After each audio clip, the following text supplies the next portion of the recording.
Kita ada buat dekat YouTube tak? Tak ada? Selalunya saya record dan selepas tu saya upload dekat ni lah. So, saya live dekat YouTube saya boleh Boleh. Sebab ada orang tak masuk Facebook. Sebenarnya saya pun tak tahu macam mana saya nak live ke YouTube sebenarnya ni. Oh, tak. Biasa pakai StreamYard. Oh, okey. Ustaz Syekh Budin pakar lah tu. Kita nganga. Tak tahu apa. Kita pun beginner kak. Ni Ana ni boleh online macam ni mungkin dah bagus dah ni. Allah salam. Dulu-dulu tak pandai langsung dulu. PKP punya sebab. Betul PKP punya sebab. Dulu tengok sahabat-sahabat usung kamera kan. Oh, dia orang dah buat semua. Kita tak tahu apa. Sekarang kita pula kena sendiri kita nak kena beli mic lah, nak kena beli tu ini semua. Betul. Sebelum ni tak ada sebelum ni tak peduli pun. Allah salam. Okey, lagi 2 minit saya dah share ke Facebook, ada Facebook live, saya boleh tengok. Cantik.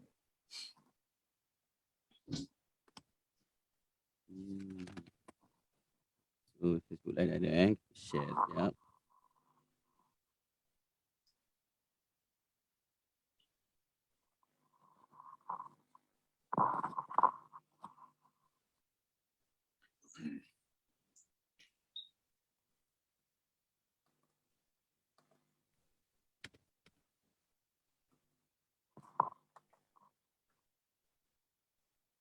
Saya sudah. Okey, clear.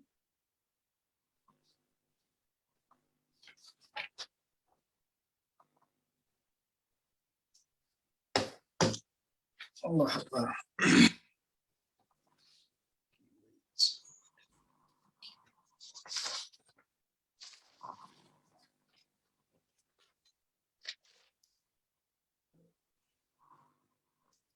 Alhamdulillah kita dekat Zoom ramai juga yang join hari ni. Alhamdulillah. Tajuk panah kan. sebab ada Ustaz Syihab kita je. Kita kontroversi bukannya panah. Okey, Ustaz, kita boleh mulakan Ustaz Boleh. Okey. Bismillahirrahmanirrahim. Alhamdulillahirabbil alamin wassalatu wassalamu ala asyrafil anbiya'i wal mursalin wa ala alihi washabihi ajmain. Assalamualaikum warahmatullahi wabarakatuh. Alhamdulillah, bersyukur sekali lagi kita dapat bersama-sama dalam forum bicara Gasma. Okey, alhamdulillah kita punya forum hari ini kita dibawa melalui aplikasi Zoom dan juga FB Live, dan siapa yang tengok kat Facebook bolehlah kita share sama-sama supaya dapat dimanfaatkan kepada semua insya-Allah. So insya-Allah YouTube juga kita akan upload juga dekat dalam YouTube Gabungan Ahlussunnah Malaysia. Okey, alhamdulillah malam ini tajuk yang kita akan bicarakan ni agak kontroversi lah, sebab saya tengok dalam salah seorang panel kita punya Facebook ni, banyak saya tengok komen-komen tu kata tajuk yang agak kontroversi ni kan.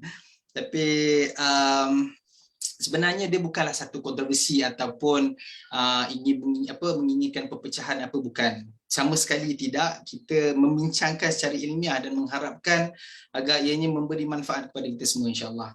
So seperti yang kita semua tahu, kita akan membicarakan berkenaan dakwaan sesetengah pihak ataupun individu itu sendiri bahawa mereka datangnya keturunan daripada Rasulullah sallallahu alaihi wasallam.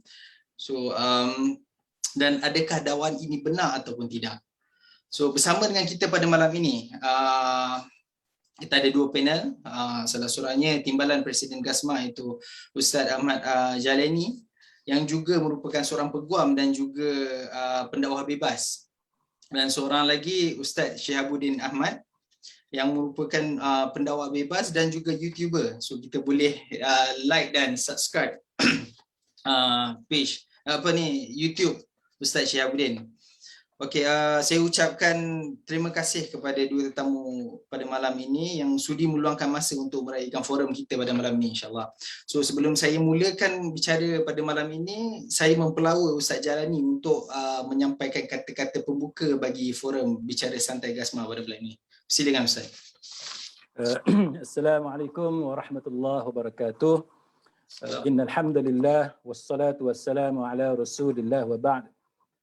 Terima kasih kepada Akhi Firdaus selaku pemudah cara pada malam ini, dan juga rakan ahli panel kita pada malam ini Ustaz Syihabuddin yang memang sentiasa panas kan, banyak isu-isu kontroversi.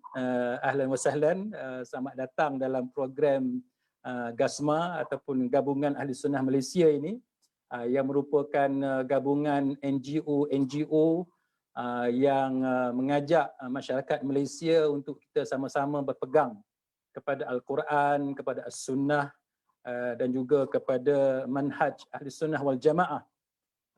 Yang pertama-tamanya, kita mengadakan program seperti ini bukanlah bertujuan untuk sengaja untuk mendatangkan isu-isu kontroversi ataupun untuk memanaskan suasana, tetapi kita memandang bahawa penting dalam masyarakat kita untuk memahami sesuatu isu yang berlaku, walaupun ianya satu polemik, satu perkara yang hangat, yang kadang-kadang dianggap sebagai sangat sensitif. Tetapi kita dalam GASMA, dalam Gabungan Ahli Sunnah Malaysia ini, kita adalah gabungan satu NGO, banyak NGO di Malaysia ini yang bergabung di bawah GASMA. Kita cuba untuk memupuk masyarakat kita supaya sentiasa matang dalam kita berbicara berkenaan dengan isu-isu kontroversi. Yang penting ialah kita cuba memaksimumkan manfaat itu kepada ahli-ahli masyarakat, dan juga pada masa yang sama kita cuba membawa satu pendekatan, satu metod ataupun kaedah yang mana kita, walaupun isu itu kontroversi, isu itu hangat ataupun sensitif, tapi kita bawakan dengan satu kaedah yang lebih bersifat ilmiah, matang, dan kita cuba untuk mengharmonikan suasana yang panas dan kontroversi itu. Sebagai contohnya pada malam ini kita akan berbicara berkenaan dengan isu yang berkaitan dengan kelompok-kelompok tertentu yang sering mendakwa mereka ini ada salah silah keturunan ataupun darah daging daripada junjungan besar Nabi kita Muhammad sallallahu alaihi wasallam. Kita akan bawakan satu pendekatan bagaimana kita ini seimbang sebenarnya. Dalam satu ketika kita memang mengajar kepada umat Islam di Malaysia secara khususnya sebagaimana apa yang diajarkan dalam Al-Quran dan Sunnah, iaitu memuliakan keluarga Rasulullah sallallahu alaihi wasallam. Kita tidak mahu menjadi seperti mana golongan Syiah sebagai contoh, yang mengatakan bahawa mereka ini memuliakan ahli keluarga Rasulullah, tapi pada masa yang sama mereka menggunakan perkataan laknat kepada Aisyah sebagai contoh. Jadi kita tidak mahu keadaan seperti itu. Pada masa yang sama kita ingin mengajak masyarakat semua supaya memahami pattern, memahami corak ataupun bentuk golongan yang sesat. Dia sebagaimana kita kalau tuan-tuan dan perempuan buat application untuk memohon pinjaman bank sebagai contoh, bank dia akan tengok rekod kita kan, ataupun kita memohon pekerjaan, nanti majikan akan cek kita punya rekod di company lama, di pejabat lama dengan majikan lama dan sebagainya. Jadi itu pentingnya kita mengenal pattern. Jadi apabila kita bercakap tentang golongan yang selalu mengaitkan diri mereka dengan keturunan Rasulullah, kemudian dikaitkan dengan mereka akan muncul di kalangan mereka Imam Mahdi dan sebagainya, kita boleh lihat pattern ini dia mempunyai persamaan dengan ajaran-ajaran yang telah diisytiharkan sebagai sesat dalam negara kita. Jadi kalau sahabat-sahabat ikuti perkembangan contohnya macam Arkam dahulu kan, kita boleh tengok bagaimana semua istilah-istilah tadi, ya, Imam Mahdi dan sebagainya itu keluar, dan kemudian akhirnya kita mengetahui mereka membawa pengikut-pengikut kepada ajaran yang menyeleweng daripada apa yang diajarkan oleh Islam. Jadi mudah-mudahan program yang macam ni tidak disalah anggap oleh sahabat-sahabat sekalian sebagai satu cara yang tidak baik. Jadi kita dalam GASMA kita memang sentiasa berusaha untuk mengharmonikan keadaan, tetapi yang penting ialah semua individu dalam masyarakat, dalam negara kita ini boleh matang dan juga bersifat lebih ilmiah ketika kita berbicara tentang sesuatu isu yang panas. Jadi setakat itu, wallahu a'lam. Okay, baik. Terima kasih kepada Ustaz Jalani. Alhamdulillah, penjelasan kira pembukaan yang sangat cantik lah pada saya, sebab saya pun baru nak cakap benda yang sama, tapi bila Ustaz Jalani sendiri yang sebut benda tu, so saya harap semua faham. Kita memang tidak ada niat untuk menjadikan benda tu satu kontroversi hingga memecah belahkan orang lain, tidak. Kita cuma untuk menyampaikan apa yang sepatutnya kita harus sampaikan. Baik, berbalik kepada tajuk kita pada malam ini, ingin saya jelaskan sekali lagi bahawa ini tidak merujuk kepada mana-mana kumpulan, tidak merujuk pada mana kumpulan atau kelompok secara spesifik. Bahkan ianya juga melibatkan individu yang sebenarnya bukan Islam, sebab saya sendiri ada terbaca, saya tengok ada sebahagian orang ada mendakwa yang Queen Elizabeth sendiri itu keturunan daripada Rasulullah SAW. Sampai macam tu. So bukanlah saya nak mengatak siapa, bukan. Tetapi kita ingin menyampaikan bahawa membezakan dakwaan ini adakah benar ataupun tidak. So seperti yang kita tahu, banyak dakwaan yang mengatakan bahawa mereka ini datang, sama ada mereka sendiri yang mendakwa ataupun pengikut mereka yang mendakwa bahawa seseorang itu adalah keturunan Rasulullah SAW. So sebenarnya bagaimana kita nak pastikan dakwaan mereka itu benar, dan apa yang menyebabkan mereka berani mengaku ataupun menipu yang mereka itu datangnya daripada keturunan Nabi SAW. Sebab saya rasa ini sangatlah bahaya, kerana ini akan mengakibatkan agama itu sendiri rosak apabila golongan ini diangkat darjatnya. Dan yang kita lebih merisaukan apabila kata-kata mereka ataupun fatwa mereka itu sendiri diterima pakai oleh segelintir umat Islam itu sendiri. So saya nak bertanya kepada Ustaz Syihabuddin, so apa komen Ustaz tentang ni, tentang dakwaan-dakwaan ini semua? Silakan Ustaz. Bismillahirrahmanirrahim. Semua mabang. Pertama sekali saya mengucapkan ribuan terima kasih kepada GASMA. Demikian juga kepada Ustaz Jai, Ustaz Jalani, sahabat-sahabat kita yang ada kat sini. Ramai nampak hari ni ya. Panah banyak sebab panah lah. Mungkin sebab kalau kat negeri Selangor ni sebab yang tak ada. Banyak jenis panah kita ada sekarang ni. Tapi tak apalah. Cuma hari ni kita nak berbincang berkaitan tentang isu Habib, benarkah mereka ini daripada keturunan Nabi Muhammad SAW ataupun dakwaan semata-mata. Bagi memastikan seseorang tu dia ada keturunan Nabi ataupun dia tak ada keturunan Nabi, dia perlu dibuat satu penilaian salasilah. Mesti dibuat penilaian salasilah.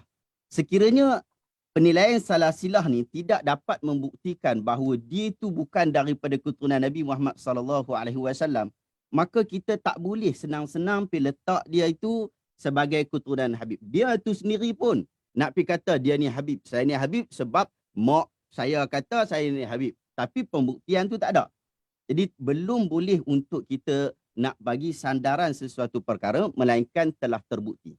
Golongan Habib merupakan satu golongan yang terkenal di serata dunia Islam dengan metod dakwah yang mereka telah lakukan dan dakwaan bahawa para Habib merupakan keturunan Nabi Muhammad SAW menjadikan golongan ini dia mendapat tempat yang lebih baik dalam masyarakat. Namun sehingga hari ini tidak ada satu kajian yang khusus ataupun belum banyaklah kajian yang khusus yang mengkaji tentang kesahihan dakwaan bahawa golongan Habib merupakan keturunan Nabi SAW. kalau ada pun tak banyak. Ada satu kajian yang saya ingat antara yang paling lewat lah, maksudnya yang sekarang ni paling up to date lah, adalah kajian yang dibuat oleh Dr. Fadlan Muhammad Osman, Dr. Fadlan UKM, pensyarah UKM kita kenal, dengan Nur Adilah binti Amiruddin. Dia buat satu kajian yang mana kajian tu bersifat analisis umum data. Maksudnya dia buat semakan daripada internet, semakan daripada kajian-kajian, bacaan-bacaan bersifat perpustakaan. Dan kajian beliau ni, kajian mereka berdua ini telah diletakkan di dalam Jurnal Turas Universiti Kebangsaan Malaysia. Saya ingat pada volume pertama nombor 2 tahun 2016 dengan tajuk Status Golongan Habib sebagai Keturunan Nabi SAW. Dalam kajian tu didapati bahawa memang benar golongan Habib ini mempunyai salasilah keturunan yang bersambung kepada Nabi SAW dan mereka layak untuk mendapat penghormatan daripada umat Islam. Terutama jika para Habib dia berpegang teguh kepada Al-Quran dan Sunnah dan meninggalkan perkara-perkara bid'ah. Jadi dia sebutkan hal berkenaan. Dan menariknya, dalam kajian-kajian yang kita tengok sebelum ni, kita tak nampak ada orang sebutkan bahawa Habib ni macam manakah kita boleh percaya sungguh. Sebelum ni saya ingat ada satu diskusi juga yang dibuat ataupun forum juga dibuat bersama Dr. Basit, Maulana Asri dan sebagainya, membincangkan tentang isu ini juga. Tetapi belum ada lagi yang membincangkan secara salasilah.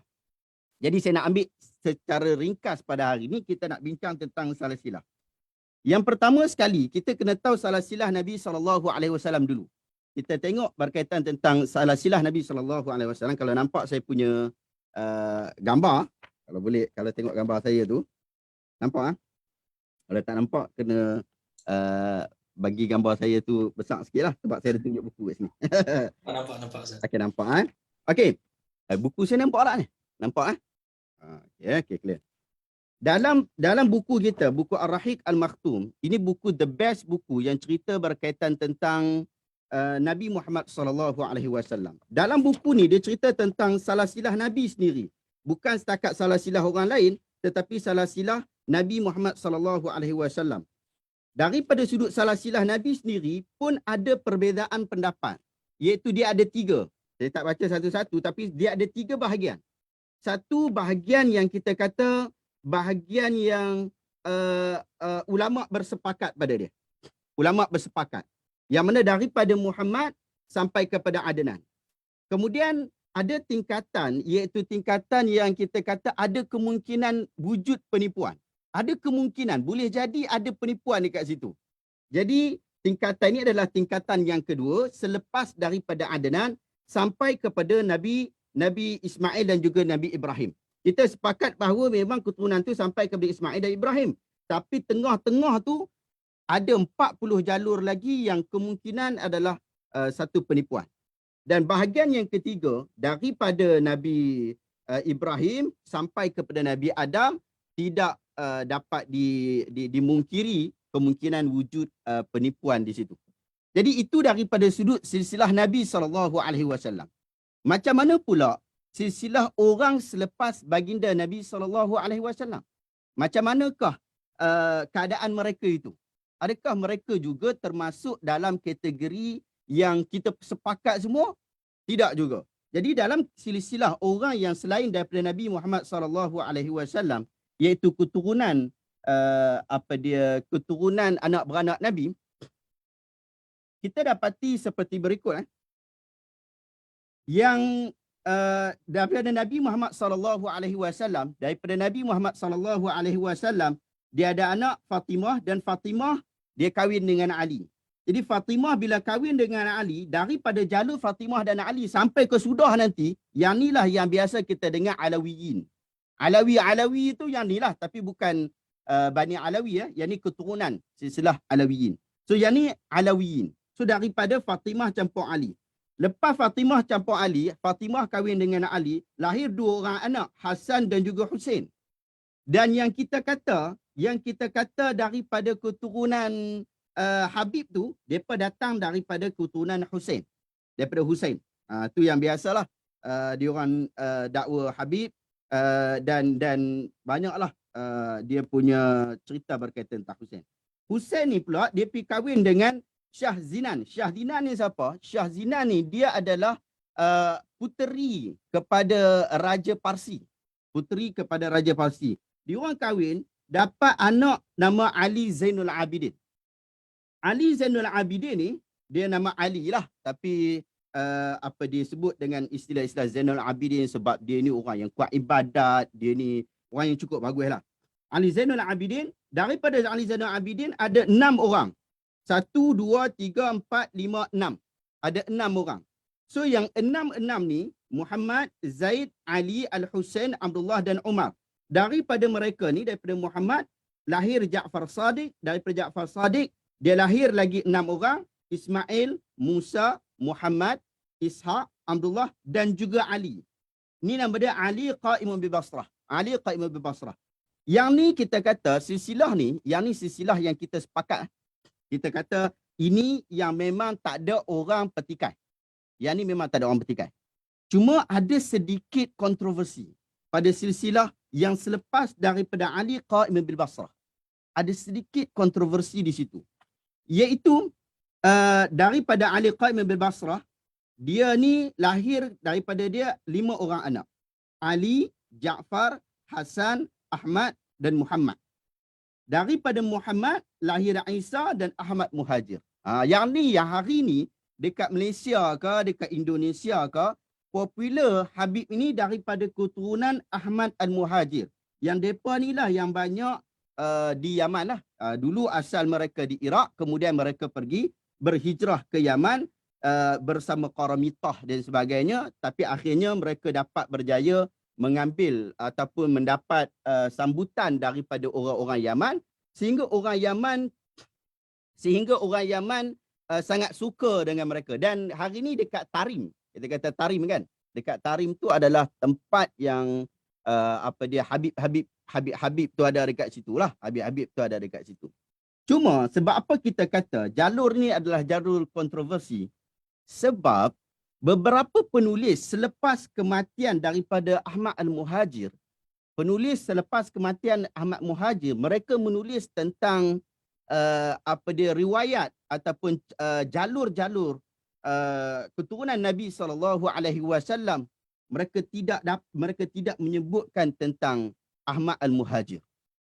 Jadi yang tu menyebabkan ada sedikit kontroversi. Cuma kalau kita tengok daripada sudut nas-nas yang dibawa oleh keturunan Habib ni, mereka mendakwa bahawa dan rekod mereka memang ada lah. Rekod mereka memang ada. Sampai tahap ada satu kontroversi, mereka pergi ke Iraq, dikatakan di situ. Dikatakan bahawa adalah 100 orang ulama ataupun 100 orang keturunan membuat pengisytiharan berkenaan.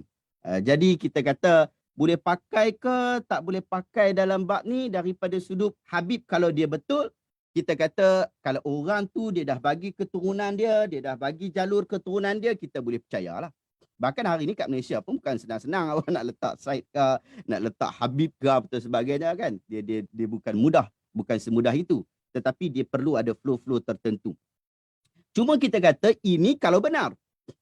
Tetapi yang berlaku pada hari ini, dia ada kontroversi daripada kalangan orang yang kata dia Habib, tapi dia bukan Habib. Yang ni masalah. Atau itu pertama. Yang kedua adalah, dia itu memang Habib, tapi perangai tak Habib. So dia ada dua Habib. Habib ni dia asal daripada hub, daripada rasa cinta. Habib maksudnya orang yang dicintai lah. So macam itulah kita kata kita cinta Nabi SAW. Kita cinta juga keturunan Nabi SAW. Tetapi apabila seseorang keturunan Nabi, mereka membawa apa yang dibawa oleh Nabi, maka kita kata, oh ini bagus. Tetapi jika keturunan Nabi, dia tak bawa seperti mana yang dibawa oleh Nabi, Nabi SAW telah menyebutkan kepada kita untuk membanteras kumpulan-kumpulan ini tanpa mengira mereka itu daripada keturunan Nabi ataupun tak. Tapi cuma masalah kita hari ini, adalah ada wujud daripada golongan-golongan yang bukan Habib tapi hidung mancung. Ha, nampak macam Arab Pakistan sikit ataupun daripada Iraq sebagainya, dia nampak muka Arab lalu dia dakwa dia adalah seorang daripada Habib ataupun seorang daripada keturunan Nabi SAW. Akhirnya yang dibawa bukannya kebaikan. Akhirnya apa dia kerosakan demi kerosakan yang berlaku dalam agama kita. Kita tengok dengan apa dia penyelewengan, dengan kerosakan daripada sudut pemikiran, ajaran-ajaran yang jauh, bahkan tidak kita sangkal wujud banyak perkara-perkara bid'ah yang telah mereka lakukan. Wallahu ta'ala alam. Masya-Allah. Penjelasan yang saya rasa memang sangat detail sangat detail Ustaz. Saya rasa pun sebab saya ada soalan selepas ni sebenarnya. Soalan tu pun saya rasa macam memang kenalah dengan apa yang dijelaskan oleh Ustaz Syihabuddin. So, sebab berkenaan dengan salasilah keturunan Nabi tadi, Nabi sallallahu alaihi wasallam, Imam Mahdi juga ada disebut dalam hadis bahawa dia merupakan ahlul bait atau keturunan Nabi sallallahu alaihi wasallam, iaitu susu galur daripada Hasan radhiyallahu anhu. Dan saya silap betul kan. So sebab kita tengok sekarang ni ramai yang mendakwa mereka ni Imam Mahdi, bukan sahaja daripada negara Arab ataupun bangsa Arab, ada juga daripada mana-mana negara ataupun lain-lain bangsa sekaligus ia mengakui bahawa mereka itu keturunan Nabi sebab diorang mengaku diorang tu Imam Mahdi. So adakah berkemungkinan bahawa keturunan Nabi SAW kini bukan sahaja berbangsa Arab macam tadi Ustaz Syihabuddin sebut tadi, last sekali diorang pergi ke Yaman sekian. So sekarang ni itulah, adakah kemungkinan bahawa keturunan Nabi sekarang ni datangnya bukan daripada bangsa Arab, itu bangsa lain juga, dengan berkembangnya susul galur Nabi sehingga kini, dan mungkin juga membawa kepada negara barat hingga ke Nusantara sekalipun. So adakah kemungkinan itu terjadi? Saya tanya kepada Ustaz Jalani lah. Ustaz Jalani, so adakah kemungkinan keturunan Nabi sekarang ni bukan sahaja daripada bangsa Arab tapi mungkin daripada lain-lain negara ataupun bangsa? Silakan Ustaz. Terima kasih kepada Akhi Firdaus dan juga terima kasih, seronok dengar daripada ahli panel kita tadi, Ustaz Syihabuddin. Kalau saya tak jadi ahli panel yang kedua pun tak apa dah, kita bagi dekat Ustaz Syihab semua sekali biar dia semua dia gulung semua lagi bagus. Tapi apa pun alhamdulillah, bila kita bercakap tentang tajuk ini, jadi sebagaimana yang disebut oleh Tuan Pemudah Cara tadi, berkenaan dengan keturunan ni, selepas 1400 tahun Rasulullah sallallahu alaihi wasallam meninggalkan kita. Jadi dalam tempoh 1400 tahun itu, dan kita tahulah bagaimana mana-mana keluarga sekalipun dia akan berkembang, dan perkahwinan yang merentas benua, merentas bangsa, merentas puak ini memang berlaku pun, dan itu bukan satu perkara yang mustahil. Itu saya percaya kita diterima oleh semua orang. Ada orang Melayu yang berkahwin dengan orang Inggeris, kan, ada orang Inggeris berkahwin dengan orang Cina. Jadi itu bukan satu perkara yang pelik. Tetapi bila kita melihat bagaimana para ulama membahaskan tentang kemunculan Imam Mahdi ini, kita dapati bahawa secara jujurnya kita perlu mengakui bahawa di sana berlaku perbezaan pendapat di kalangan para ulama tentang tempat kelahiran Imam Mahdi. Di antaranya dalam kitab yang disusun oleh Al-Imam Al-Qurtubi rahimahullahu ta'ala, itu kitab At-Tadhkirah, dan saya percaya ramai di kalangan asatizah kita yang menjadikan teks pengajian mereka dengan berpandukan kepada literature yang disusun oleh Imam Qurtubi ini, yang mana dalam kitab At-Tadhkirah Imam Al-Qurtubi menyebut bahawa Imam Mahdi akan dilahirkan di negara Maghrib, di negara Maghrib. Manakala ada juga di kalangan para ulama yang mengatakan bahawa dia akan muncul di sebelah Spain, kan, Andalusia, di sebelah sana. Kemudian banyaklah pendapat-pendapat itu. Tetapi yang saya nak tekankan di sini, tak ada pendapat ulama muktabar yang mengatakan Imam Mahdi itu dia lahir di semenanjung tanah Melayu. Yang tu tak ada. Kan? Imam Mahdi dilahirkan di Kuala Lumpur, tu tak ada. Ataupun di Johor Bahru. Yang tu tak ada lah. Jadi kalau sahabat-sahabat boleh jumpa atau tolong tunjuk, share dengan kita kan. Kita pun nak tahu juga bahawa ada pendapat ulama muktabar. Ulama yang bukan muktabar, yang tu jangan share lah. Yang kita mahu adalah ulama yang muktabar. Jadi kalau ulama yang tidak muktabar ni, ulama yang macam-macam ni, ada je. Kan Imam Mahdi lahir di Bandung lah, di mana, di Jawa ke, di semenanjung tanah Melayu. Jadi macam-macam. Itu kita tak mau dengar. Tapi kita kena terima hakikat bahawa ada berlaku perbezaan pendapat para ulama di tempat-tempat yang saya sebut sebentar tadi. Cuma ramai juga ulama yang mengatakan bahawa pendapat yang paling tepat adalah pendapat yang mengatakan bahawa Imam Mahdi dilahirkan di Madinah. Dilahirkan di Madinah. Itu pendapat yang banyak dipilih oleh para ulama yang muktabar. Baik. Kemudian apabila kita berbicara tentang kemunculan Imam Mahdi ni di kalangan siapa, bangsa mana, dilahir di mana, maka kita perlu berpandukan kepada tanda-tanda yang telah disebut oleh para ulama, kan? Sebab kita tidak mahu kita tertipu dengan kebodohan kita sendiri, dengan kejahilan kita sendiri, sehingga ada golongan yang bertopengkan agama dan mengambil kesempatan di atas kebodohan kita atau kejahilan kita untuk menggunakan kita. Mungkin mereka bermaksud untuk mengambil harta kekayaan kita supaya kita bagi sumbangan kepada mereka dan sebagainya. Jadi banyaklah agenda orang yang jahat ini. Maka para ulama menyenaraikan ciri-ciri yang ada pada Imam Mahdi. Dan untuk pengetahuan sahabat-sahabat sekalian, kita kena tahulah bahawa Imam Mahdi ni dia muncul di zaman mana. Kan? Imam Mahdi dia muncul pada zaman Dajjal, kan, pada zaman Nabi Isa alaihi salam. Jadi kita dengar pelbagai dakwaan, orang itu Imam Mahdi, orang ini Imam Mahdi, tapi Dajjalnya mana? Kita pun nak tengok mana Dajjalnya, kan? Yang orang utara kata Dajjal yang tu tak kira, kan? Jadi orang kata Imam Mahdi, mana Dajjalnya, mana Nabi Isa alaihissalam. Tapi yang muncul Imam Mahdi ni dah berapa ramai dah. Jadi kita kena tahu. Jadi kalau ada orang dakwa Imam Mahdi, dia ada tanda-tandanya. Di antaranya ialah ada tanda pada bahagian bahu dia. Kan, ada tanda pada bahagian bahu dia. Dan dia akan berkumpul bersama-sama dengan Nabi Isa alaihissalam, yang mana yang menjadi makmumnya adalah Nabi Isa alaihissalam.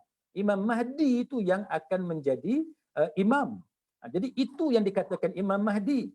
Jadi kita hari ini yang muncul Imam Mahdi daripada kumpulan-kumpulan tarikat tertentu, kan, aliran kesufian yang tertentu itu, mana Nabi Isa yang semayang bersama-sama dengan Imam Mahdi? Tak ada pun. Jadi sebab itu kita kena tahulah bagaimana para ulama apabila membicarakan tentang Imam Mahdi, dia muncul di mana, dia lahir di mana, dan apa yang dilakukan oleh Imam Mahdi. Jadi kalau ada Imam Mahdi, ada Nabi Isa alaihissalam, dan mereka akan solat bersama-sama dan Nabi Isa akan menjadi makmum kepada Imam Mahdi. Kemudian para ulama juga menyebut bahawa antara tanda-tanda yang ada pada Imam Mahdi itu ialah pada masa itu bila munculnya Imam Mahdi, manusia yang menghuni bumi ini, mereka ini akan puas, kan? Mereka ini akan menikmati begitu hebatnya kekuasaan, blessings, kan, keberkatan yang ada pada zaman pemerintahan Imam Mahdi pada waktu itu. Pada waktu munculnya Imam Mahdi itu, dunia diperintah dalam keadaan penuh dengan keberkatan. Daripada bumi ini keluar pelbagai keberkatan yang dikurniakan oleh Allah Subhanahu wa taala. Jadi itu contoh apa yang disebut oleh Imam Mahdi.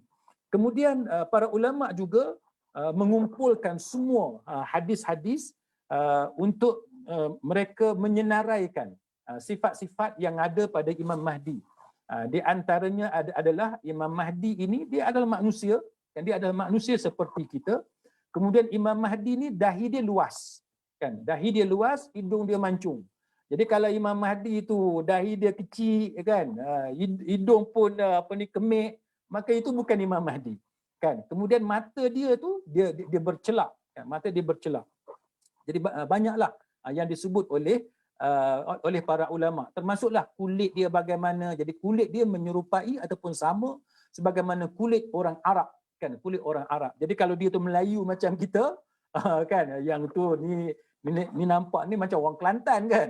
Kan, dengan gaya dia apa semua, tiba-tiba dia mengaku Imam Mahdi, yang tu karut lah, kan, itu karut. Jadi dia tu kulit dia tu, dia warna kulit dia sama sebagaimana orang Arab, dan tubuh dia dan umur dia bila dia muncul itu pada usia 40 tahun. Ada juga pendapat yang kata pada usia sebelum 40 dan sebagainya. Kemudian akhlak dia adalah akhlak sebagaimana yang ditunjukkan, yang diajarkan oleh Nabi sallallahu alaihi wasallam. Jadi kalau orang yang mendakwa dia adalah Imam Mahdi, tetapi akhlak dia buruk, kan, dia banyak membawa masalah kepada manusia, tidak sebagaimana yang dipamerkan oleh Rasulullah sallallahu alaihi wasallam, maka itu bukan Imam Mahdi, kan. Dan yang paling penting, sahabat-sahabat sekalian, ramai juga yang tanya kepada saya, dia kata, Ustaz, kami ni daripada dulu dah muncul macam-macam dah Imam Mahdi. Jadi kemudian terbukti itu semua palsu, kan, fatwa keluar mengatakan bahawa individu itu sebagai individu yang berbohong, dia bukan Imam Mahdi. So bagaimana kita nak tahu bahawa dia adalah Imam Mahdi? Baik, sahabat-sahabat sekalian, saya suka untuk berkongsi tips yang mudah, yang mudah sebenarnya untuk kita bila keluarnya seseorang individu dia mendakwa dia Imam Mahdi. Maka kita sebagai orang awam, kan, kita jahil, kan, kita tak ada ilmu sebagaimana para ulama. Yang paling bagusnya ialah kita menunggu fatwa ulama semasa. Contohnya bagi kita yang berada di Malaysia, kita tunggu fatwa-fatwa pihak berotoriti yang mengatakan bahawa ya benar itu adalah Imam Mahdi. Kemudian kita tengok pula fatwa daripada ulama Azhar. Ulama Azhar juga kata ya itu ia adalah Imam Mahdi. Kemudian kita tengok pula Lajnah Daimah lil Buhuthil Ilmiah wal Ifta Arab Saudi pun kata ya itu adalah Imam Mahdi. Jordan dan banyak lagi negara-negara yang ada ulama, institusi fatwa, mereka juga endorse itu adalah Imam Mahdi. Maka itu antara cara yang mudah, kan, cara yang mudah dan paling selamat untuk kita orang awam, kan, untuk kita orang awam yang ilmu yang tak banyak ni, kan, Quran pun tak hafal sangat, hafal setakat qul huwallah sahaja, kan, hadis pun tak tahu sangat, yang tahu pun setakat innamal a'malu binniyat sahaja. Jadi kita tunggu endorsement, kita tunggu fatwa yang dikeluarkan oleh para ulama semasa, kan, para ulama pada zaman kita. Jadi itu cara yang paling mudah supaya kita tidak keliru dengan dakwaan-dakwaan yang sentiasa datang bahawa dia adalah Imam Mahdi. Kemudian Al-Imam Ibn Katsir rahimahullahu ta'ala mengatakan bahawa Imam Mahdi ni dia akan muncul ketika turunnya Nabi Isa alaihi salam. Itu yang saya sebut tadi. Jadi kalau ada orang mendakwa dia adalah Imam Mahdi, selain daripada kita tunggu fatwa-fatwa ulama semasa, kita tengok Nabi Isa muncul ke tak muncul. Kan, kalau Nabi Isa pun tak ada, maka kita jangan percaya itu adalah Imam Mahdi. Kita jangan tergesa-gesa, kan, untuk mengikuti individu yang mendakwa dia adalah Imam Mahdi. Baik, kemudian para ulama juga berbicara berkenaan dengan Imam Mahdi ini. Jadi ada pelbagai pendapat berkenaan dengan Imam Mahdi ini, tetapi yang pentingnya adalah dia adalah seorang lelaki di kalangan keluarga Rasulullah sallallahu alaihi wasallam dan kedatangannya itu menguatkan agama. Dia menguatkan agama Islam. Jadi kalau yang datang itu menyebabkan agama Islam mendapat fitnah, mendapat serangan yang dahsyat, maka itu bukan Imam Mahdi. Kemudian kedatangannya itu menzahirkan keadilan. Jadi kalau kedatangannya itu berlaku penganiayaan, kezaliman dan sebagainya, maka itu bukan Imam Mahdi. Kalau dia datangnya itu diikuti oleh semua orang Islam, maka itu Imam Mahdi. Kan, Imam Mahdi yang palsu kita boleh kenal. Dia kata dia Imam Mahdi tapi orang Islam tak ikut dia, maka itu adalah Imam Mahdi yang bohong. Itu adalah Imam Mahdi yang bohong, yang palsu. Tapi kalau munculnya Imam Mahdi dan semua orang Islam ikut dia, maka itu adalah Imam Mahdi. Kemudian Imam Mahdi ini juga dia akan menguasai kerajaan-kerajaan Islam. Jadi itu yang dipanggil sebagai Imam Mahdi. Jadi itu antara apa yang disebut oleh para ulama untuk kita sama-sama perhatikan. Jadi kalau tuan-tuan tengok daripada dahulu memang banyaklah. Contohnya orang yang mendakwa Imam Mahdi ni ada Ubaidullah bin Maimun sebagai contoh kan, yang lahir pada tahun 259 Hijri. Banyaklah, kalau boleh Google tengok sejarah kemunculan Imam Mahdi yang palsu ini. Jadi dengan sebab itu sahabat-sahabat sekalian, kita jangan tergesa-gesa, kita jangan laju sangat sehingga lebih laju daripada para ulama. Jadi kalau ada dakwaan-dakwaan seperti itu, tunggu sekejap, tengok fatwa daripada pihak berautoriti di Malaysia, di Indonesia, di Mesir, kan, di Arab Saudi, di negara-negara Islam, maka itu lebih selamat, insya-Allah. Wallahu a'lam. Baik, terima kasih. Terima kasih Ustaz Jalani. Betul seperti yang Ustaz Jalani sebutkan, terlalu ramai orang yang mengaku sebagai Imam Mahdi sehingga yang saya peliknya ada pengikut dia tu. Ada pengikut yang sanggup ikut apa yang Imam Mahdi ni duk cakap, sedangkan kita pun nampak ini memang bukan ciri-ciri Imam Mahdi yang sebenar. Bukan sahaja pengakuan sebagai Imam Mahdi atau keturunan Nabi, tapi ada juga yang mendakwa memiliki beberapa kelebihan atau karamah dan mampu untuk bertemu Nabi SAW melalui mimpi ataupun secara langsung. Ini menjadikan pengikut mereka lebih taksub sehingga mampu mempengaruhi masyarakat lain. Okey, menurut pandangan Ustaz Syahabuddin, saya tanya, menurut pandangan Ustaz Syahabuddin, apakah yang menjadikan pembawaan mereka ini sehingga mampu menjadikan pengikut mereka ini begitu taksub sekaligus meningkatkan lagi jumlah pengikut mereka dari masa ke semasa? Silakan Ustaz. Bismillahirrahmanirrahim. Hari ini kita tengok ledakan yang begitu besar berkaitan tentang Habib lah, berkaitan tentang dakwa dia seorang nabi, seorang keturunan nabi lah. Bahkan dakwaan-dakwaan itu kalau kita tengok daripada sudut jalur sanad yang saya sebut tadi, yang tu ikut kalau kita kata Habib lah. Lagi kita tengok pula macam mana Syiah punya Hasan, daripada Hasan pula macam mana. Tapi cuma macam tu lah. Bila mereka ada satu ledakan sehingga orang mahu dakwa sebagai Habib, dia ni dakwa Habib, dia ni dakwa keturunan Nabi, dia ni dakwa Mahdi dan sebagainya, dan perkara ini berlaku dan semakin banyak pada waktu-waktu orang susah macam ni. Dan mereka mahu untuk mendapatkan gelaran itu dengan pelbagai tujuan. Sedangkan kita kena tahu tentang satu perkara apabila kita sandarkan kepada Nabi SAW daripada sudut keturunan. Man idda'a ila ghairi abihi wa huwa ya'lamu fal jannah alaihi haram. Nabi SAW sebut dalam satu hadis riwayat Al-Bukhari, sesiapa yang mengaku kepada selain bapaknya, dia kata aku keturunan sekian-sekian, padahal itu bukan keturunan dia, dan dia mengetahui bahawa orang tersebut bukan bapak dia, maka Allah Ta'ala haramkan syurga bagi dia. Hadis ini sahih riwayat Imam Bukhari. Ada dua situasi yang saya dah sebut tadi berkaitan tentang ada orang yang dia memang mengaku dia keturunan Nabi dan masalahnya dia bukan keturunan Nabi. Lalu dia membuat penyimpangan seperti mana yang berlaku di dalam isu Mahdi dan juga isu-isu yang seumpama dengannya. Orang seperti ini telah menipu atas nama Nabi SAW, dan ini adalah perkara yang cukup serius. Oleh sebab itu tadi Ustaz Jai sebut berkaitan tentang isu bila kita kata nak kata kawan tu Mahdi, bukan senang-senang nak pergi kata dia Mahdi. Kita tunggu fatwa-fatwa para ulama kita sebutkan berkaitan tentang hal ini. Dulu pernah berlaku berkaitan tentang isu Mahdi sehingga para ulama di Mekah agak terkesima. Sebahagiannya sampai tahap tawakuf sebab tanda-tanda Mahdi itu ada pada orang tu. Tetapi cumanya dia tidak sepakat. Nak jadi Mahdi ataupun kita kata seorang itu nak diiktiraf sebagai seorang satu Mahdi yang dianggap sebagai satu akan bangkit pada hari akhirat nanti, ataupun pada hari akhir nanti, bukan pada akhirat lah, pada hari yang akhir, bukan pada hari kehancuran bumi. Tetapi pada akhir nanti tu, pada hujung zaman nanti tu, maka dia perlu mendapat persetujuan. Kalau tidak semua pun kita kata majoriti para ulama menyatakan hal berkenaan. Sebab dia ada silsilah.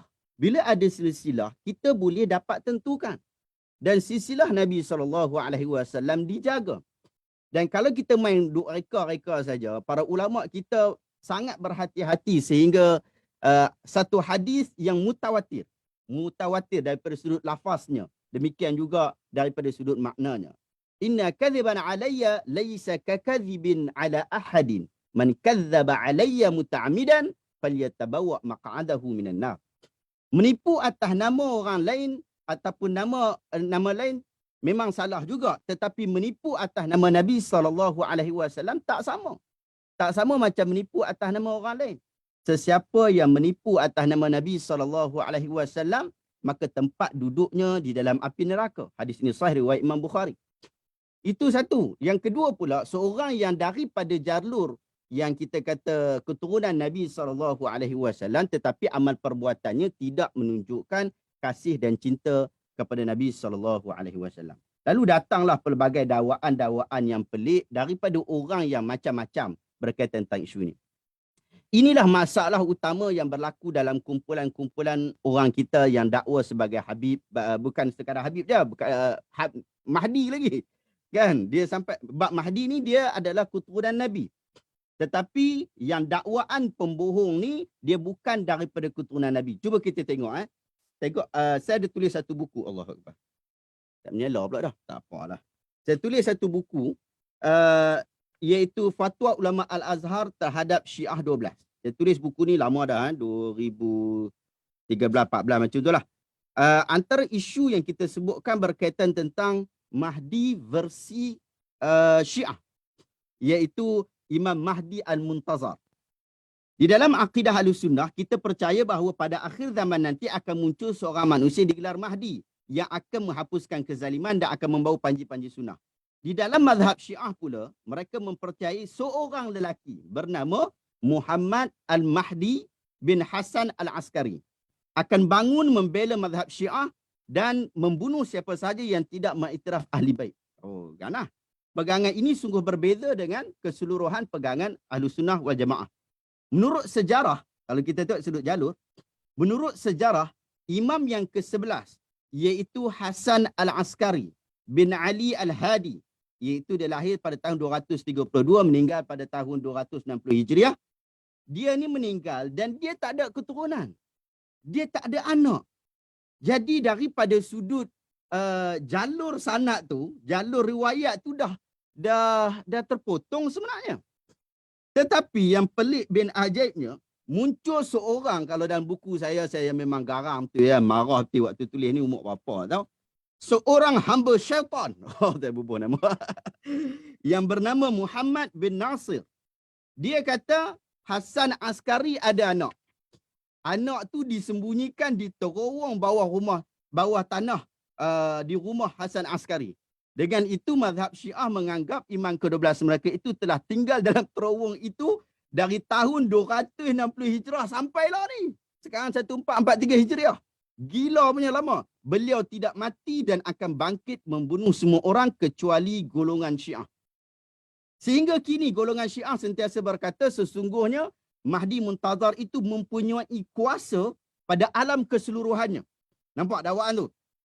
Dan di dalam setiap upacara mereka akan sebutkan ya sahibuz zaman, ya sahibuz zaman.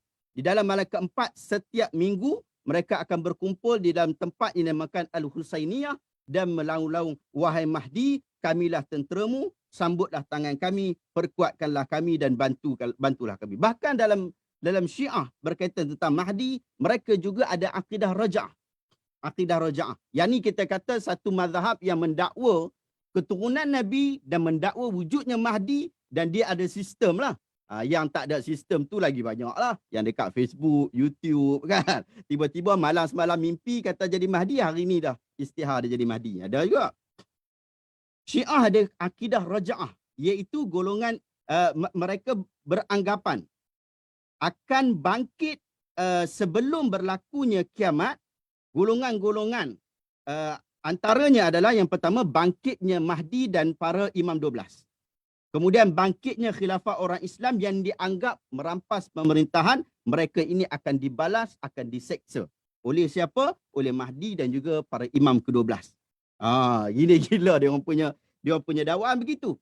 Bahkan dalam kitab kita Al-Manarul Munif fi Sahih wa Dhaif juga disebutkan berkaitan tentang Mahdi, bahkan apa yang disebutkan oleh Ustaz Jai tadi berkaitan tentang isu Mahdi, sifat-sifat Mahdi. Menarik, di dalam buku Al-Manarul Munif juga disebutkan sifat-sifat berkenaan dan disebutkan hadis-hadis yang sahih berkaitan tentang isu tu, dan disebutkan juga hadis-hadis palsu yang terlalu banyak di dalam bab isu Mahdi ni.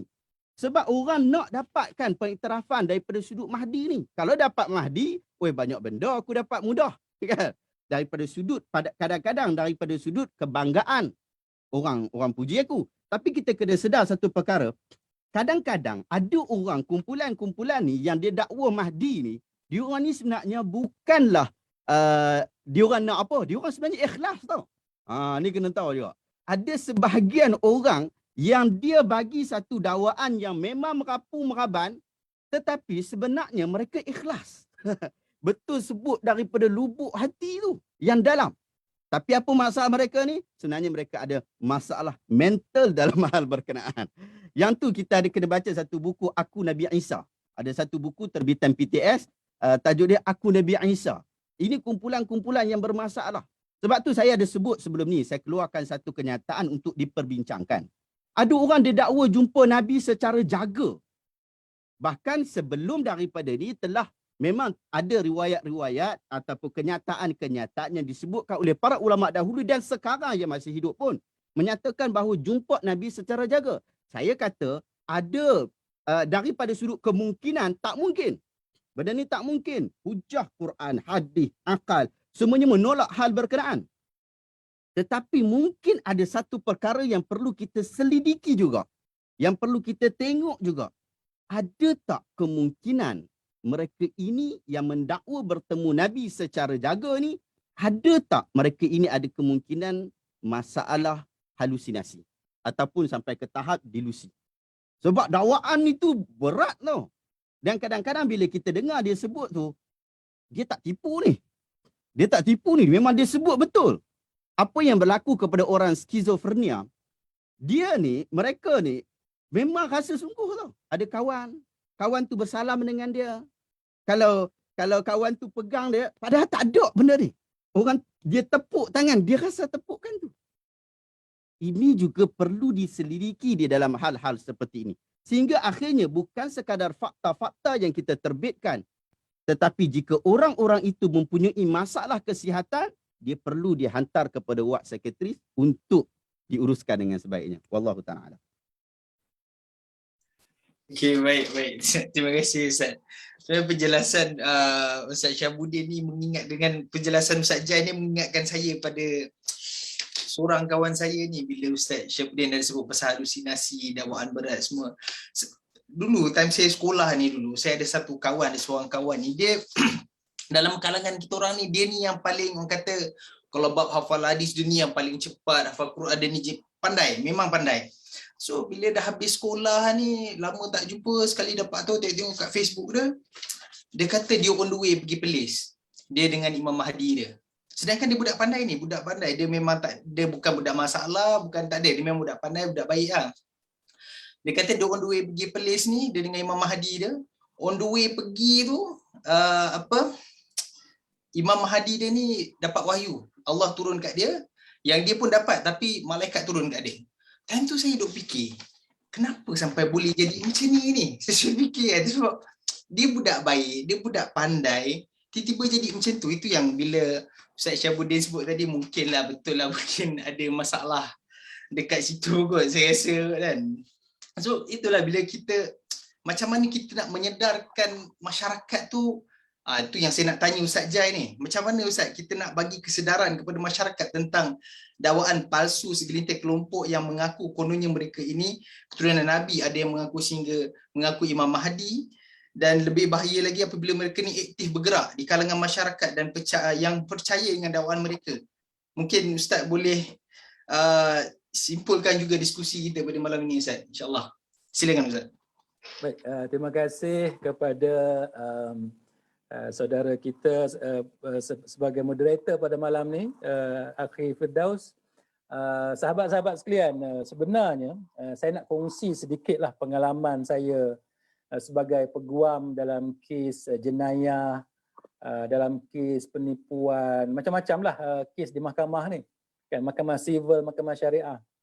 Untuk pengetahuan semua, kita pun tak faham kenapa kadang-kadang benda yang semua orang boleh faham itu adalah penipuan, tapi kita masih lagi tak boleh nak tahu itu adalah penipuan. Ini antara benda yang saya nak ajak semua tuan-tuan perempuan pada malam ni untuk sama-sama fikirkan. Saya bagi satu contoh mudah. Macam mana kita boleh baca dalam news, dalam berita, orang yang sakit tiba-tiba bomoh suruh mandi, kemudian akhirnya dicabul kehormatan. Kalau kita tengok memang permintaan bomoh tu pelik tau. Kita dengar apa kita rasa tak percaya. Dia kata jin ada di private part, kan, di bahagian sulit. Itu kalau kita dengar apa kita rasa ini memang karut. Tetapi walaupun kita kata karut, tapi ada orang percaya. Kan? Jadi ini antara benda yang tuan-tuan dan puan-puan perlu faham. Satu lagi contoh, kita kata penceramah tu ustaz ni teruk lah, nampak sangat dia bohong. Kan? Dan kita tengok pun mana-mana ustaz pun kata dia ni memang bohong lah. Kan? Malah dalam kumpulan dia sendiri pun kata ustaz ni memang bohong lah. Walaupun nama dia ustaz tapi dia ni bohong lah. Tapi kita tengok walaupun orang tu dianggap sebagai bohong, tidak ada fakta, tidak ada hujah, di kalangan mereka sendiri pun reject orang tu. Tapi kita tengok ramai lagi orang boleh sebagai sokongan kepada penceramah-penceramah yang macam tu, walaupun dia bercakap benda yang merapu. Kan, walaupun dia bercakap benda yang kita kata bahasa pun bahasa kesat. Jadi ini antara realiti yang tuan-tuan dan puan-puan perlu tahulah, penyakit-penyakit yang ada dalam masyarakat. Kan, tu belum lagi kita cerita macam mana love scam sebagai contoh. Kan, dia tipu orang ni sedang dahagakan cinta dan sebagainya, kesunyian, tapi sanggup untuk bagi duit 50,000, 100,000, duit yang dia dah simpan untuk selepas kehidupan selepas pencen dan sebagainya, tapi ditipu dengan begitu mudah. Kan, untuk klaim kononnya telah ditahan oleh kastam di pelabuhan dan sebagainya. Jadi untuk pengetahuan semua, walaupun kita mengatakan bahawa ini adalah satu pembohongan, orang Kelantan kata tipu atas darat. Tipu atas darat, maknanya clear sungguh lah, memang jelas sungguh memang tipu, tapi tetap kena tipu juga. Yang ni tuan-tuan kena tahu bahawa masalah dalam masyarakat kita, walaupun kita kata itu jelas penipuan, tapi di luar sana masih ramai lagi dia tak dapat membaca. Dia tak dapat menjangkakan bahawa dia sedang ditipu. Itu antara realiti yang sahabat-sahabat perlu tahu dalam masyarakat kita. Sebab tu di mahkamah kita boleh tengok banyak kes-kes penipuan yang berlaku yang kadang-kadang kita pun tak boleh nak digest, tak boleh nak hadam. Kenapa penipuan macam tu boleh termakan, kan? Boleh umpan itu dimakan oleh mangsa. Baik, berbalik kepada isu kita ini ialah bagaimana golongan-golongan tertentu mendakwa dia adalah keturunan Nabi, dia mengatakan dia Imam Mahdi, dia kata dia malah dia menggunakan gelaran Habib, kan, Al-Habib, Habib dan sebagainya. Jadi masyarakat kita ini, dia sebab kita orang Islam, kita ada satu perasaan yang mana kita sangat memuliakan Rasulullah sallallahu alaihi wasallam. Dia sebagaimana love scam tadilah, orang yang sedang dahagakan cinta, dia sunyi, kan, maka orang yang macam tu dia mudah ditipu. Jadi sebagaimana orang-orang Islam yang sangat menyintai Nabi, tiba-tiba kalau datang pula satu orang yang kebetulan pula muka dia bercahaya, kan, muka dia pula handsome, tengok pun memang menawan lah, cara dia senyumnya, kan, tutur kata dia itu memukau, itu yang kata kena pukau tu. Jadi tambah pula boleh cakap Arab sikit-sikit, bunyi sengau-sengau, ain apa semua itu, muka pula tu muka kemerah-merahan, maka kita anggap wah ini memang keturunan Nabi, kan, memang ini keturunan Nabi, nampak macam Arab-Arab sikit. Walaupun sebenarnya perangai dia tadi langsung tidak menepati sunnah Rasulullah sallallahu alaihi wasallam. Dalam masyarakat kita, dalam kuliah saya kebelakangan ini saya sebut tentang bagaimana orang-orang kita boleh terpedaya kan dengan penipuan-penipuan macam ni. Wali Allah, ini adalah wali Allah. Dia tak semayang Jumaat. Pasal apa? Kerana dia sudah terlepas daripada ikatan syariat dan sebagainya. Mereka boleh percaya. Jadi bagaimana kita nak kenal golongan ni? Antaranya ialah apabila akhlak mereka dan amalan mereka tidak sama dengan amalan yang diajar oleh Nabi sallallahu alaihi wasallam. Saya ambil satu contoh. Kalau doa naik kenderaan sebagai contoh, kan? Subhanallazi sakhkhara lana hadza wa ma kunna lahu muqrinin, kan? Itu adalah antara yang diajarkan kepada kita. Tetapi kalau dia mengajar kepada kita doa lain, setiap kali doa yang dia ajar, setiap kali zikir yang dia ajar tidak sama sebagaimana yang diajar oleh Imam Nawawi dalam Al-Azkar. Tidak sama sebagaimana yang ada dalam Sahih Bukhari, yang ada dalam Sahih Muslim, kan, yang diajar oleh Nabi, yang ulama muktabar akui itu yang diajar oleh Nabi. Tapi ulama-ulama ni yang kononnya mereka ni adalah ada nama Habib, keturunan Nabi apa semua, tetapi semua amalan-amalan yang mereka ajar tidak menepati sunnah, kan, tidak maksur daripada Nabi sallallahu alaihi wasallam, tidak sabit daripada Nabi. Maka pada ketika itu ini antara tanda-tanda yang mudah, kan, untuk kita kenal bahawa mereka ini telah ataupun sedang melakukan penipuan. Apatah lagi kalau amalan itu adalah amalan yang direka, kan, yang dicipta dengan cerita-cerita yang tak logik di akal. Tapi sebagaimana yang saya sebut tadilah, bagi kita tak logik, kan, bagi kita karut. Ini memang bohong, tapi ramai lagi ikut, kan, ramai lagi ikut. Cerita atas gunung mana, kan, dalam gua mana, kan, Nabi Adam turun kat mana, semua dia boleh telan bulat-bulat. Pasal apa? Sebab tadilah, walaupun kita kata itu karut, walaupun kita kata penceramah tu berceramah dengan kata-kata kesat, dengan lucah dan sebagainya, tetapi peminat dia tetap ada. Kan, peminat dia tetap ada. Jadi itu antara masalah yang kita hadapi dalam masyarakat, dan jangan pelik. Jangan pelik jikalau orang-orang yang penipu macam ni, mereka mempunyai followers yang sangat ramai, kan, pengikut yang sangat ramai. Baik, maka apa yang kita boleh lakukan ialah, jikalau kita mensyaki ada golongan tertentu yang melakukan penipuan, mendakwa mereka ini wali sebagai contoh, dan disebarluaskan sehingga menyebabkan datangnya ajaran-ajaran yang bercanggah dengan Al-Quran dan Sunnah, atau bercanggah dengan perakuan fuqaha yang muktabar. Maka saya ingin mencadangkan kepada tuan-tuan dan puan-puan supaya membuat aduan kepada pihak berkuasa. Membuat aduan kepada pihak berkuasa, sama ada kita membuat aduan kepada pihak Jabatan Agama Islam ataupun kepada pihak polis, kepada pihak berkuasa. Kalau melibatkan siaran di alam digital, alam maya, kan, online ini, boleh kita buat aduan kepada SKMM dan sebagainya. Baik, walau bagaimanapun kita perlu mengetahui bahawa pihak berkuasa ini cara berfikir mereka tidak sama, kan. IO itu orang lain, pihak yang akan membuat keputusan untuk mendakwa itu orang lain. Jadi kita kena sabarlah, kita kena sabar. Tidak semestinya apa yang kita laporkan itu akan disiasat oleh pihak berkuasa. Tidak semestinya apa yang kita buat laporan itu akan diambil tindakan oleh pihak berkuasa. Kenapa? Sebab sebagaimana yang kita ketahui bahawa kes SPRM pun menunjukkan kepada kita bahawa ada pihak berkuasa yang terlibat dengan rasuah, kan. Ada yang telah diberi gula-gula, kan, yang telah diberi gula-gula. Mereka telah ziarah, bagi hadiah, kan, bagi iPhone, kan, bagi duit dalam sampul dan sebagainya. Jadi kadang-kadang pihak yang berkuasa ini juga mengambil kesempatan di atas hadiah-hadiah yang diberikan. Yang tu tuan-tuan dan puan-puan boleh lihatlah bagaimana ada pegawai penguatkuasa yang telah ditangkap dan dibawa ke mahkamah. Itu adalah bukti untuk menunjukkan bahawa memang dalam bidang perundangan dan kehakiman ini, termasuk penguatkuasaan undang-undang, kita menghadapi masalah. Sebab semua orang berfikir tidak sama. Apatah lagi ada orang baik, ada orang jahat dan sebagainya. Tetapi yang paling penting sebagai pesanan kepada semua pada malam ini, apa yang kita perlu ketahui, keturunan tidak akan memberi manfaat kepada kita jikalau amalan tidak menepati kemuliaan keturunan kita.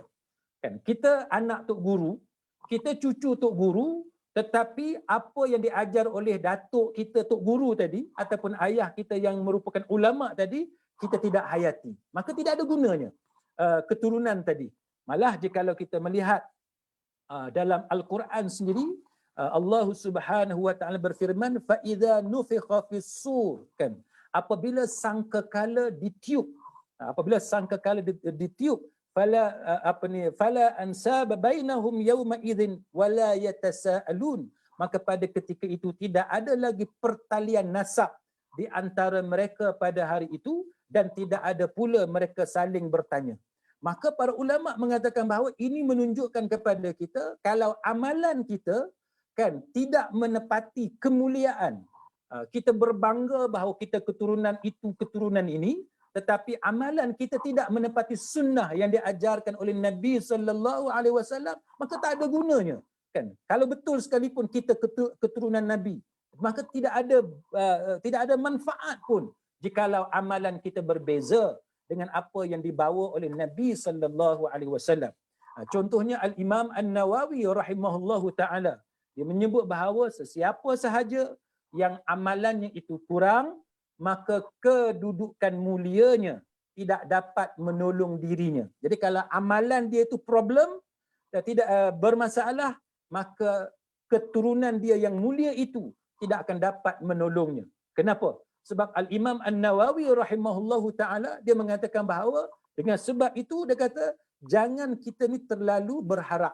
Dia kata, jangan kita terlalu berharap daripada nasab kita yang mulia, keturunan kita yang mulia. Oh, sebab aku ni keturunan habaib sebagai contoh, aku ni Said ke Syarifah ke apa ke. Sebab ada juga orang tanya kan, adakah program kita malam ni nak hentam Said dengan Syarifah? Tak. Kita bukan nak hentam mana-mana keturunan Said Syarifah. Baguslah, alhamdulillah. Kalau tuan-tuan perempuan keturunan habaib itu, alhamdulillah. Tapi yang penting, yang betulnya ialah kita jaga keturunan kita. Kita jaga kemuliaan datuk nenek moyang kita dengan cara kita berakhlak dengan akhlak yang diajarkan oleh keturunan yang mulia ni. Kita beramal dengan amalan yang diajar oleh keturunan yang mulia ni, yakni Rasulullah sallallahu alaihi wasallam. Jadi itu yang ditekankan oleh Al-Imam An-Nawawi rahimahullahu taala. Malah kalau kita tengok, Rasulullah sallallahu alaihi wasallam juga menunjukkan kepada kita bahawa baginda takkan dapat menolong hatta Fatimah sekalipun. Kan, hatta Fatimah sekalipun Nabi takkan dapat tolong, sedangkan Fatimah kita mengetahui dia adalah putri kesayangan Rasulullah sallallahu alaihi wasallam.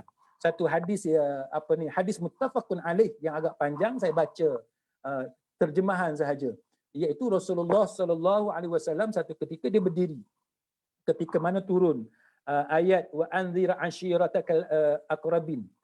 Ketika turun ayat tersebut, surah Asy-Syu'ara ayat 214, maka Nabi pun berdiri ketika turun ayat tersebut. Lalu baginda kata, wahai kaum Quraisy, Nabi kata, dan Nabi kata, selamatkanlah diri kamu. Sesungguhnya aku tidak akan dapat menolong kamu sedikit pun. Aku tidak akan dapat menolong kamu sedikit pun daripada Allah Ta'ala. Mana dengan Quraisy pun Nabi kata, Nabi takkan dapat tolong kaum Quraisy daripada Allah Ta'ala. Wahai Bani Abdi Manaf, Nabi kata, sesungguhnya aku tidak akan dapat menolong kamu sedikit pun daripada Allah, daripada azab Allah, daripada ujian daripada Allah. Wahai Abbas bin Abdul Muttalib, sesungguhnya aku tidak dapat menolongmu sedikit pun daripada Allah. Wahai Safiyah, kan, banyaklah yang disebut oleh Nabi, sehingga kan Nabi sebut wahai Fatimah, kan, putri Muhammad, kan, anak kesayangan, putri kesayangan Nabi kita Muhammad sallallahu alaihi wasallam. Nabi kata, mintalah padaku apa yang engkau mahu daripada hartaku, sesungguhnya aku tidak akan dapat menolongmu sedikit pun daripada Allah Subhanahu wa taala. Itu yang disabdakan oleh Nabi dalam hadis muttafaqun alaih, kan, hadis yang disepakati kesahihannya oleh Imam Bukhari dan Imam Muslim. Jadi kalau Fatimah yang sangat rapat dengan Nabi, yang sangat disayangi oleh Nabi pun, Nabi bagi tahu Nabi tak boleh tolong, Cuba bayangkan yang 1400 tahun sekarang ni, yang begitu jauh dengan zaman Nabi. Fatimah tu kan anak perempuan kesayangan Nabi pun, Nabi kata Nabi tak dapat nak tolong. Cuba kita bayangkan zaman kita hari ni, yang kata keturunan Nabi yang Melayu-Melayu ni kan, yang Jawa, yang Melayu, yang Kelantan apa semua ni, cuba bayangkan setakat nak bermodalkan hidung mancung nampak Arab sikit, kan nampak kening lebat macam Arab sikit, kita mengaku kita keturunan Nabi, tapi perangai tidak macam perangai yang diajar oleh Nabi, zikir tidak mengajar zikir yang diajar oleh Nabi, tiba-tiba kita tanpa segan dan tanpa malu kita cuba membangkitkan kemuliaan kita, suruh orang hormat kita, cium tangan kita, suruh orang bagi hadiah kepada kita, suruh orang alu-alukan kedatangan kita dan sebagainya. Ini contoh sifat melampau yang ada di kalangan manusia. Jadi sahabat-sahabat sekalian, itulah secara ringkas sedikit sebanyak yang saya boleh berkongsi pada malam ini. Jadi apa yang penting ialah walaupun kita bukan keturunan Nabi, walaupun kita bukan keluarga Rasulullah, tetapi kita akan termasuk di kalangan para nabi-nabi dan rasul-rasul alaihimussalatu wassalam, di kalangan para siddiqin, para syuhada, para salihin, jikalau amalan-amalan kita adalah menempatkan layak untuk menempatkan kita di kalangan tersebut, sebagaimana yang disebut oleh para ulama bahawa kita akan berada bersama-sama dengan Rasulullah sallallahu alaihi wasallam dalam syurga, menemani Rasulullah jikalau kita mempunyai kecintaan dan kalau kita mengikuti sunnah yang diajarkan oleh Nabi. Nabi tak bagi tahu kepada kita bahawa keluarga Nabi walaupun dah 1400 tahun akan duduk dalam syurga bersama-sama dengan Nabi, tetapi yang diberitahu kepada kita, yang diajarkan kepada kita ialah amalan-amalan kita berdasarkan kepada sunnah Rasulullah sallallahu alaihi wasallam. Jadi sahabat-sahabat sekalian, sebagai kesimpulan untuk malam ini, maka pastikanlah kita supaya kita tidak mudah diperbodohkan oleh sesiapa. Sebenarnya apabila kita diperbodohkan oleh manusia, diperdayakan oleh manusia, sebenarnya dia akan mendatangkan tekanan demi tekanan kepada kita. Banyaklah rumah tangga yang porak-peranda dan sebagainya. Itu belum bercakap tentang kesan psikologi apabila kita menyedari kita sedang ditipu. Maka itu yang penting. Kita berpegang teguh kepada Al-Quran, kepada As-Sunnah dan juga ulama yang muktabar, dengan cara kita perhatikan amalan itu sama ada tepat ataupun tidak tepat dengan apa yang dibawa oleh Rasulullah sallallahu alaihi wasallam. Sekadar itu, wallahu a'lam. Aqulu qauli hadza wa astaghfirullahal azim li wa lakum. Okay, baik. Terima kasih Ustaz. Ustaz Syafdin ada nak tambah sikit? Saya tengok Ustaz macam ada point nak tambah tu. Silakan Ustaz. Allahuakbar. Patutnya Ustaz Jai bagi tadi dah mantap elok lah. Tak ada tambah apa pun. Tapi cumanya saya ingat penerangan tu cukup bagus. Apatah lagi dalam keadaan kita hari ni. Isu-isu macam ni kita kena angkat. Sebab kalau kita tak angkat isu-isu macam ni, dia akan jadi masalah kepada masyarakat kita hari ni. Saya dekat YouTube, hampir setiap hari orang tanya, apa cerita Ustaz mimpi Muhammad Qasim? Tanya benda yang sama. Mimpi Muhammad Qasimnya, cerita tentang wali majzubnya, orang percaya dekat orang gila.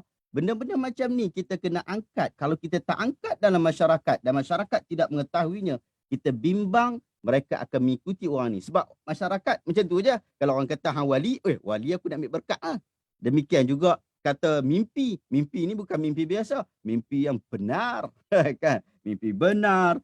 Mimpi mimpi jumpa Nabi. Jadi bila dakwaan-dakwaan seperti itu, kita kata kita boleh percaya, kita tak percaya. Tetapi Al-Imam Ibn Qayyim telah sebutkan berkaitan tentang isu ni. Ibn Jauzi juga menyebutkan tentang isu ni. Dia kata, ulama'u 'indal awam man sa'adal mimbar.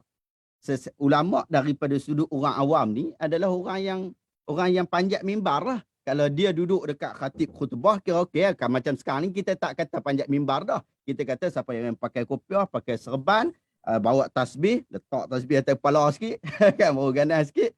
Yang tu kita kata ulama lah. Orang awam tak dapat membiasakan hal ini. Oleh itu, ustaz-ustaz yang sedang menonton sekarang ni, ustaz-ustaz kita, orang-orang yang mengaji kita, orang yang mengaji pengajian Islam kena berusaha untuk menjelaskan kepada masyarakat walaupun kita rasa aduh lekehnya. Tahu dah dekat Facebook, dekat YouTube, saya alhamdulillah hampir setiap hari kita ada video-video baru. Setiap hari. Kadang-kadang tu fikir aduh hai awaklah aku nak ulah isu ni. Nampak lekeh sangat. Tapi kita kena tahu bahawa lekeh pada sudut kita belum tentu lagi lekeh daripada sudut orang awam. Jadi kita kena pastikan hal itu. Jadi saya menyeru juga selain daripada kita menyeru orang awam secara umum, demikian juga kita menyeru kepada ustaz-ustaz kita untuk memberikan penjelasan dan jangan sekadar diam terhadap hal-hal yang berlaku kepada masyarakat. Wallahu ta'ala. Okey, baik. Terima kasih. Terima kasih kepada dua panel kita dan saya sangat setuju dengan Ustaz Syahabuddin atas gesaan dia kepada asatizah untuk berikan penjelasan kepada masyarakat. Jangan anggap benda ni lekeh kerana ia bukan sahaja membahayakan kepada agama kita sendiri. Kan orang pun ini pun kita pun ada satu soalan di Facebook. Dia bertanya ni, salam Ustaz Jai ataupun Ustaz Syahabuddin, boleh ulaskan sikit kenapa Habaib seringkali membawa hadis-hadis yang tidak ada di dalam catatan kitab-kitab hadis yang muktabar? Adakah ini diterima pakai riwayatnya? Wassalam. Okey, silakan Ustaz Syahabuddin atau Ustaz Jai. Untuk Ustaz Syihab lah, Ustaz Syahabuddin lah. Kita santai je Ustaz, Kita ni je. Silakan Ustaz. Apa lagi kita minta Ustaz, Ustaz Jai, dia ulas sikit. Saya ulas sikit saja berkaitan tentang isu ni. Antara perkara penting yang kita tahu adalah apabila seseorang menyampaikan hadis kepada kita, ia menyandarkan kepada Nabi SAW. Sebab hadis kullu ma sadara 'an Nabi SAW min qaulin aw fi'lin aw taqdirin. Semua benda hampir sandak dekat Nabi, sama ada ucapan Nabi, perbuatan Nabi ataupun pengakuan Nabi. Semua itu dianggap sebagai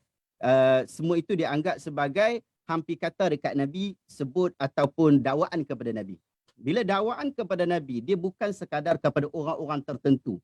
Dia tak kiralah alim besar mana pun, tapi bila dia sandak kepada Nabi, kita buat penilaian. Bahkan dalam kitab Syama'il Muhammadiyah, kitab tu kitab cerita tentang Nabi SAW, watak dan sebagainya, pun ulama buat semakan daripada setiap hadis yang ada di situ. Sehingga kitab yang besar para ulama iaitu kitab Ihya Ulumuddin juga dibuat semakan berkaitan tentang apa yang didakwa itu benar ataupun tidak, ia datang daripada Nabi SAW. Jika benar, maka kita akan lakukan, akan pertahankan, akan sebarkan. Tapi kalau dia tak betul, maka kita nak kena pergi jelaskan. Tak kiralah Habib ataupun tidak. Cuma masalah kadang-kadang wujud orang yang dia pergi dakwa dia tu Habib. Lepas tu dia pun pergi keluarkan banyak kenyataan-kenyataan yang tak senang lah. Bukan daripada hadis Nabi SAW. Ataupun dia tu memang Habib sungguh. Tapi yang dia sebut tu kadang-kadang duduk antara jurang. Satu jurang hadis tu palsu ataupun jurang yang menyatakan hadis itu dhaif berat, syadidul dha'f. Yang kita sebenarnya kita ada ulama-ulama dah sepakat berkata hadis syadidul dha'f, iaitu ia tidak diriwayatkan melainkan dengan tujuan untuk kita bagi tahu masalah yang ada pada hadis berkenaan. Demikian juga hadis palsu. Dia tak mampu untuk kita nak kata itu adalah hadis Nabi. Sebab dia palsu. Palsu bukan hadis Nabi. Tapi yang syadidul dha'f tadi kita tak mampu langsung nak sebut hadis Nabi. Sebab kita kata 90% dia bukan hadis Nabi dah. Adalah sikit-sikit lagi. Tapi aghlabuz zannya tak. Kan? Jadi kita kena berhati-hati dalam hal berkenaan. Tak kiralah Habib sebut ke tak Habib sebut. Cuma apabila mereka ni tokoh-tokoh yang ada keturunan Nabi, mereka sebutkan hal-hal seperti itu, orang lebih cepat untuk nak percaya sebab mereka keturunan Nabi. Saya Syahabuddin keturunan Tok Wali Siam. Apa nak percaya? Kan? Jadi dia bila ada satu keturunan Nabi tu kira macam kalau hadis sahih tu ada satu lagi iaitu keturunan Nabi menyebabkan hadis tu sahih bagi orang awam. Jadi ustaz-ustaz kita kena jelaskan benda macam ni. Iaitu ia tidak termasuk dalam kategori itu. Bahkan kalau pergi tengok dekat jalur sanad dalam jarh wa ta'dil, betapa banyak daripada kalangan orang yang memang daripada sudut jalurnya memang sabit daripada Nabi SAW. Maksudnya keturunannya sabit daripada Nabi, tetapi dia dilabel sebagai orang yang lemah, orang yang bahkan apa dia muttaham bil kadhab pun ada juga, ditahmah sebagai seorang yang penipu. So kita kena hati-hati dengan hal ini. Mereka menyebutkannya mungkin atas sebab-sebab tertentu. Biasanya mereka ni pun tak buat hadis palsu sendiri. Biasa yang saya duk tengok lah, mereka tak buat hadis palsu sendiri. Mereka pun dengar daripada orang lain. Tapi mereka tak buat semakan. Itu yang berlaku. Cuma bila golongan ni jadi golongan penceramah, macam biasalah, itu unsur-unsur khusus tu masuk. Iaitu kita bubuh ajinomoto lebih sikit. Yang tu yang selalu menyebabkan apa dia, hadis dah memang tak elok dah, hadis tu. Hadis tak elok dah. Tapi lagi tak elok. Macam hadis laulaka wa ma khalaqtul aflaq. Hadis tu memang hadis cukup buruk. Cukup buruk hadis tu. Main penceramah, ada penceramah daripada ada seorang habib tu, dia kata dia keturunan Nabi, dia keluarkan hadis tu, kemudian dia pergi tambah lagi. Saya pun tak tahu, rupanya hadis ni panjang sungguh. Dan dia pergi sebut benda yang sama. Cuma bila pergi kuliah lain, dia punya riwayat jadi lain. Kita tahu hadis ni tak betul. Dari situlah penyakit-penyakit yang ada, yang ulama kena orang awam kena sedar, dan ulama-ulama ataupun ustaz-ustaz kita juga kena menyedarkan orang awam lagi berkaitan tentang hal ini. Wallahu ta'ala alam. Ustaz Jai, ulas sikit. Baik, saya terpegun untuk dengar Ustaz Syihabuddin ni. Dia tiba-tiba dah handbrake lah. Yang tu yang tak syok. Apa ni tuan-tuan, perempuan, sahabat-sahabat sekalian. Kalau kita pergi ke kedai, kan, kita pergi kedai, kita tengok isteri kita, dia memang suka pilih lah. Kan, dia suka pilih. Ni sebab apa gambar, itu bukan gambar saya ni. Gambar saya. Okey. Ya, gambar saya dah. Okey, baik.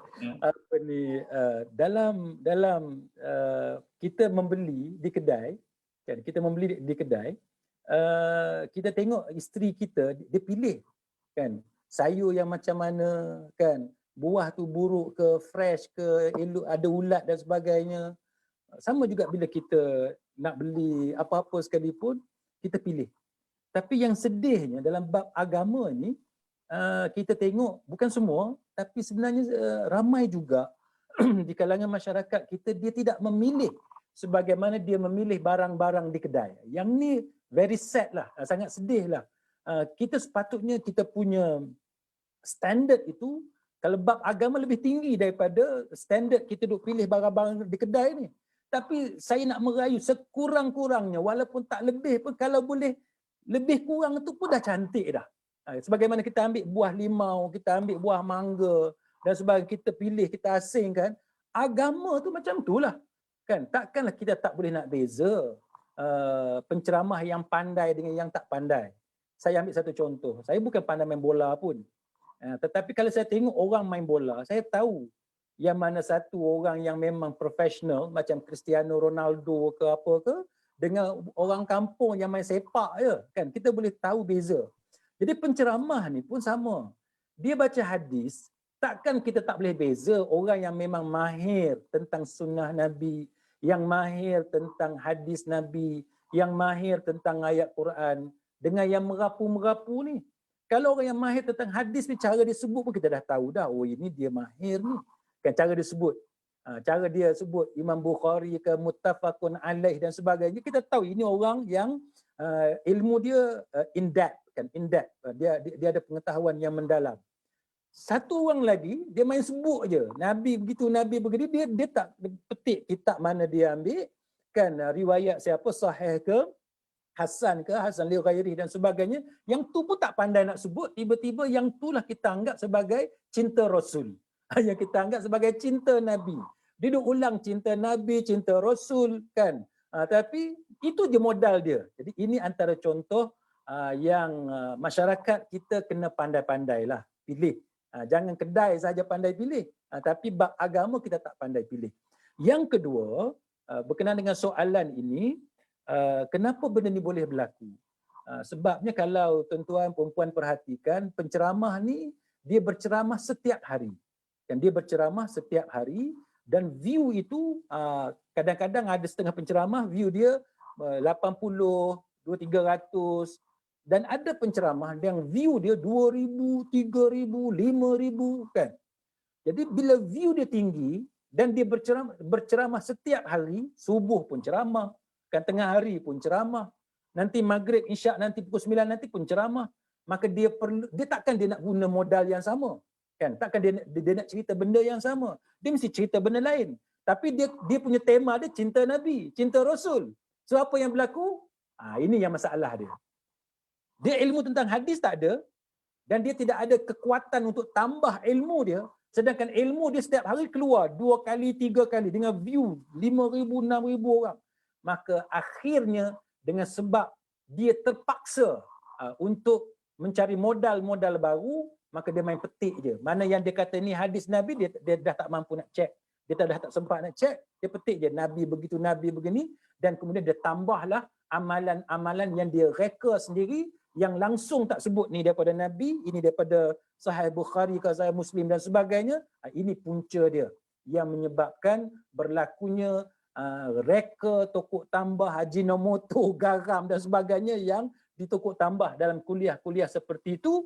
Tetapi malangnya masyarakat sebahagiannya tidak pandai memilih. Jadi sahabat-sahabat sekalian, cubalah untuk lebih memilih, lebih lagi dalam soal agama, insya-Allah. InsyaAllah. Alhamdulillah. Terima kasih di atas penjelasan jawapan daripada Ustaz Syahabuddin dan Ustaz Jai. Okay, so saya rasa pun kita tengok pun tak ada soalan, tapi soalan ni saya rasa tak berkait sebenarnya. So saya rasa kita boleh insya-Allah, kalau ada apa tambahan apa lagi Ustaz Syahabuddin, Ustaz Jai, ada tambahan apa lagi? Clear dah. Tak ada, kita bersantai-santai. So insya-Allah nanti next time kita akan bangkitkan semula, seandainya kata kalau ada apa-apa yang kita mungkin boleh sampaikan semula, insya-Allah. So untuk kita akhiri program kita pada malam ini, kita akhiri dengan tasbih kifarah, insya-Allah. Subhanallah. Okay, baik. Terima kasih kepada Ustaz Syahabuddin dan terima kasih Ustaz Jai. So insya-Allah kita akan bertemu lagi insya-Allah selepas ini. Next time insya-Allah. Baik Ustaz. Assalamualaikum warahmatullahi wabarakatuh. Assalamualaikum warahmatullahi wabarakatuh.